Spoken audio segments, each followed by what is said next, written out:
बारामतीतील महाविकास आघाडीच्या उमेदवार सुप्रिया सुळे यांना निवडणूक निर्णय अधिकाऱ्यांनी नोटीस बजावली आहे। निवडणुकीच्या दैनंदिन खर्चाबाबत ही नोटीस आहे। सुप्रिया सुळे यांच्याकडून सादर करण्यात आलेला खर्च आणि निवडणूक विभागाच्या निदर्शनात आलेला खर्च यामध्ये तफावत असल्याचं या नोटीसमध्ये म्हटलंय आणि यावर आता 2 दिवसात स्पष्टीकरण देण्यासाठी सांगितलेलं आहे। समाधानकारक स्पष्टीकरण न मिळाल्यास निवडणूक खर्चामध्ये दिसून येणारी तफावत ही प्रत्यक्ष खर्चामध्ये समाविष्ट करण्यात येईल असं या नोटीसीद्वारे कळवण्यात आलेलं आहे।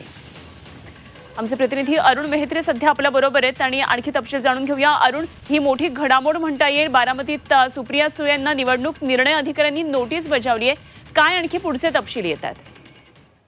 निवडणुकीमध्ये उमेदवारांनी त्याच्याकडून किंवा त्यांच्या पक्षाकडून होणाऱ्या दैनंदिन खर्चाचा तपशील हा निवडणूक विभागाला रोजच्या रोज सादर करायचा असतो।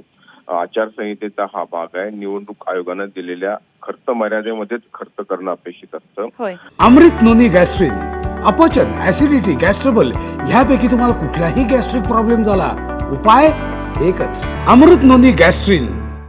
असं असताना उमेदवाराकडून जर जास्तीचा खर्च झाल्याचं निदर्शनास आलं तर त्या उमेदवाराला नोटीस पाठवण्यात येते।